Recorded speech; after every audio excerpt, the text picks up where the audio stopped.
I love you, the note declares, a spark in Winston's otherwise monotonous Oceania existence. The dark-haired girl trips, or maybe rebels against gravity, into his arms, leaving behind a love note as evidence. Their first date is at the town centre, but instead of cute cafe hopping and window shopping, they are part of a crowd hurling insults at a convoy of Eurasian prisoners. The girl, whose name is Julia, asks Winston to meet at a place she has decided, gives his hand a quick squeeze, and then disappears. They meet 2 more times in shady fields and ruined churches and do there what anyone would when they Netflix and chill.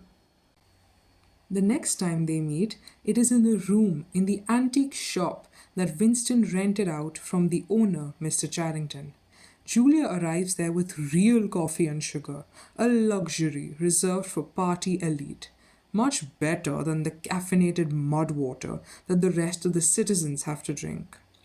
Just then Winston, for all his grandiose courage, freezes as a furry ball scurries across the floor. Turns out, his biggest enemy wasn't even Big Brother, but a creature far more terrifying. Remy from Ratatouille? On the darker side of things, Oceania is hyping up Hate Week more than a Black Friday sale. Winston's co-workers vanish. Unpersoned, vaporized, you pick. And bombs rain down like confetti, fueling the never-ending party of hate. Both Winston and Julia agree that O'Brien, a high-ranking party member who Winston felt like he vibed with a couple weeks ago at the 2 Minutes of Hate, is part of the Brotherhood, an undercover Illuminati ripoff that works to overthrow the party. O'Brien lures Winston and Julia to his house, where they discover that he is indeed part of the Brotherhood, or so he claims, along with a neat party trick. The telescreen in his house can be switched off. He promises to make Winston and Julia members of the club if they vow to commit violent atrocities as acts of rebellion. They oblige and are promised a copy of the organization's guide, written by the mastermind of the rebellion, Emmanuel Goldstein. Back in their love nest, Winston and Julia have a deep philosophical conversation about emotions, apparently a bad habit in Oceania, and the proles, who, unlike party zombies, might actually be human because they can feel stuff.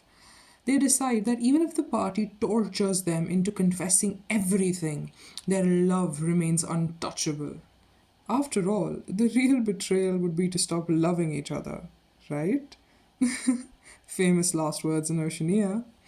Winston devours the Rebellion Handbook, which suspiciously resembles a communist manifesto, and finally gets it.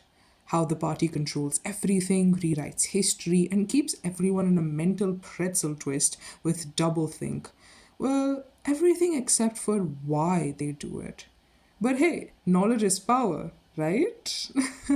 Famous last thought in Oceania. Just when Winston feels like he's about to overthrow Big Brother with the power of love and smuggled pamphlets, their forbidden love affair gets the ultimate shutdown. Mr. Charrington, the creepy shop owner, turns out to be a thought police. Snitch? Their thought crimes have been recorded by a telescreen hidden behind a painting, shattering their illusion of privacy. Betrayal hits Winston as he and Julia are dragged to an unknown future. Will they hold on to their love under the party's thumb, or will this goodbye break them? Stay tuned for the next episode.